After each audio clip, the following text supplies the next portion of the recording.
l'écoute d'RFI en direct de Paris, il est 18h. Le journal en français facile. Adrien Delgrange. 16h, temps universel. Bonjour à toutes et à tous. Dans ce journal du 12 juin, c'est l'une des plus importantes catastrophes aériennes de ces dernières années. En Inde, il y a quelques heures, un avion de ligne avec à son bord 242 personnes s'est écrasé juste après son décollage. L'avion s'est écrasé sur une zone habitée. Plusieurs pays occidentaux demandent expressément à l'Iran d'arrêter tout projet d'armement nucléaire puisque l'Iran vient d'annoncer la construction d'un nouveau site d'enrichissement d'uranium. Dans ce journal aussi, il voulait participer à une marche internationale pour Gaza au départ de l'Égypte. Un peu plus de 200 militants pro-palestiniens ont été arrêtés par la police égyptienne. Et puis enfin, la Nouvelle-Calédonie, le leader indépendantiste kanak, Christian Théin, était incarcéré en France métropolitaine. Il vient d'être remis en liberté. Voilà pour les titres. Soyez les bienvenus. L'avion aurait dû atterrir ce soir à Londres. Venons-en à ce terrible accident aérien en Inde. Un Boeing de la compagnie Air India s'est écrasé juste après son décollage de l'aéroport international d'Ahmedabad, dans le nord-ouest du pays. 242 personnes se trouvaient à bord de l'appareil lorsqu'il a touché le sol sur une zone habitée. Daniel Valo, bonjour. Bonjour. Le bilan est encore provisoire, mais il y aurait plus de 290 victimes, selon un dernier bilan. Oui, selon les autorités indiennes, une personne à bord de l'appareil aurait cependant survécu. Tous les autres passagers et membres d'équipage sont morts et en s'écrasant sur un bâtiment situé non loin de l'aéroport, l'avion aurait fait plusieurs dizaines de victimes supplémentaires, d'où ce chiffre encore provisoire de plus de 290 morts. L'appareil a décollé à 13h39 heure locale à destination de l'aéroport de Gatwick au Royaume-Uni. Juste après le décollage, pour une raison encore inconnue, l'équipage a lancé un message de détresse et sur des vidéos publiées sur les réseaux sociaux, on voit l'avion perdre très vite de l'altitude avant de s'écraser sur un bâtiment qui serait une école de médecine. Je vous le disais, aucun élément pour l'instant sur l'origine de l'accident. Le train d'atterrissage était sorti au moment de la catastrophe, mais l'on n'en sait guère plus pour le moment. Le nombre de victimes au sol pourrait encore augmenter dans les heures qui viennent. L'aéroport d'Ahmedabad est le 7e aéroport le plus fréquenté d'Inde et il est situé dans une zone urbaine, une zone résidentielle où se trouvent également de nombreux bureaux. Et depuis, la France a proposé son aide aux autorités indiennes et on apprend à l'instant que des enquêteurs américains vont se rendre sur place. Merci Daniel Valo pour toutes ces précisions. Le nucléaire iranien, l'Union européenne, mais aussi la France appellent Téhéran à la retenue, car l'Iran affirme vouloir construire un nouveau site d'enrichissement nucléaire et ainsi augmenter sa production d'uranium. Une annonce qui permet de défier les États-Unis, alors que des discussions, des pourparlers à ce sujet sont prévus dans 3 jours avec l'administration américaine pour éviter que l'Iran manipule davantage l'armement nucléaire. Quelle est aujourd'hui la position de Donald Trump dans ce conflit avec l'Iran? Réponse de David Rigoulet-Rose, il est chercheur à l'Institut français d'analyse stratégique. Trump, depuis le début, veut parvenir à un accord. Il ne souhaite pas une opération militaire, qu'il n'a jamais exclue, mais en espérant qu'elle n'aurait pas lieu. Et il se trouve qu'aujourd'hui, Donald Trump est obligé de reconnaître que l'obstruction iranienne, en fait, risque de le conduire à cette opération militaire qu'il ne souhaite pas mener, clairement.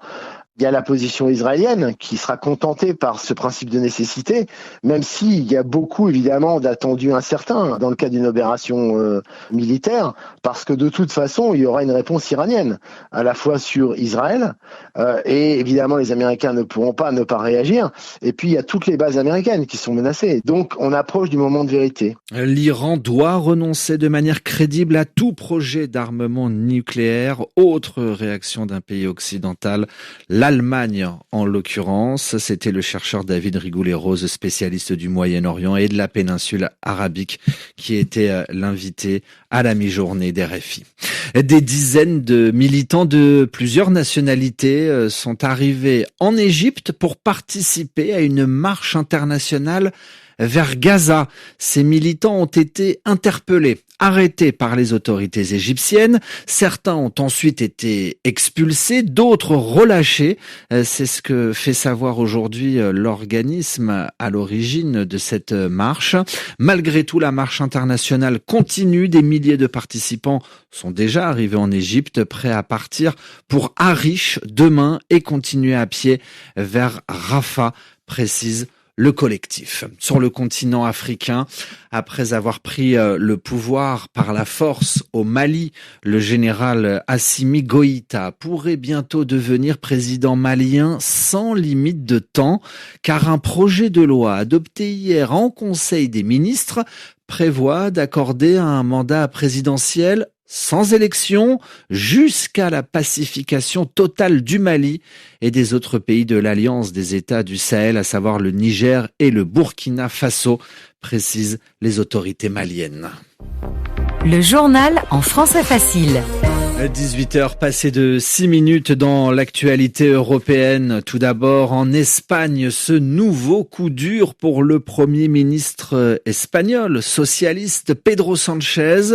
Le numéro 3 du PSOE, le Parti socialiste ouvrier espagnol, Santos Cerdán, a annoncé aujourd'hui sa démission. Il démissionne après sa mise en cause dans une affaire de corruption qui empoisonne depuis des mois le chef du gouvernement espagnol. Un rapport de police révèle l'existence d'indices concernant la possible participation du secrétaire de l'organisation du PSOE, le député Santos Cerdán, dans l'attribution de contrats publics dans laquelle il aurait probablement touché en échange de l'argent. Parlons à présent de cette maladie transmise à l'homme par une simple piqûre de moustique, le chikungunya. Maladie rarement mortelle, elle provoque tout de même chez les êtres humains de la fièvre, des maux de tête, des envies de vomir, la nausée ou encore de la fatigue. Dans l'océan Indien, sur l'île française de Mayotte, 901 personnes sont infectées par le chikungunya. C'est le tout dernier bilan des autorités de santé sur l'île. Chiffre en progression depuis quelques jours et sans doute, Manon Hilaire, sous-estimé d'après le directeur de l'Agence régionale de santé. Si le décompte officiel est en dessous de la barre du millier de cas, à l'ARS, on le reconnaît, on serait sûrement au-dessus des 1500 contaminations.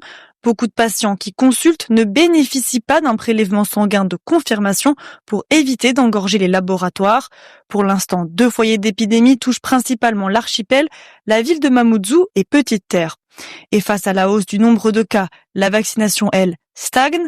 L'archipel dispose de plus de 1400 doses, mais seulement une quinzaine de personnes en ont reçu une. La faute à un manque d'adhésion de la population à la suite d'effets indésirables graves survenus chez des plus de 65 ans sur l'île de la Réunion. Mayotte subit aussi encore les conséquences du cyclone Chido qui a ravagé l'île il y a presque 6 mois.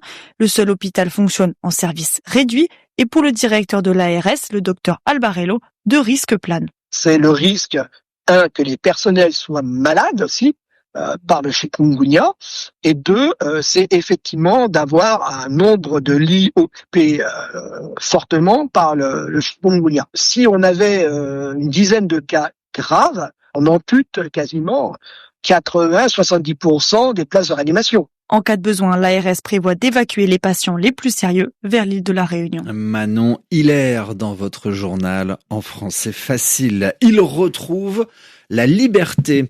Le leader indépendantiste kanak, Christian Théin, a été remis en liberté aujourd'hui. Christian Théin était en détention provisoire derrière les barreaux depuis maintenant plus d'1 an dans l'enquête sur les émeutes mortelles en Nouvelle-Calédonie au printemps 2024.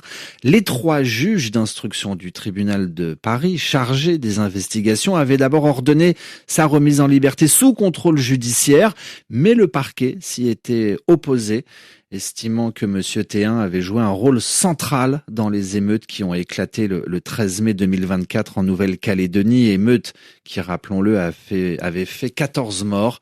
Il vient donc de retrouver la liberté aujourd'hui. RFI à Paris, il est 18h10.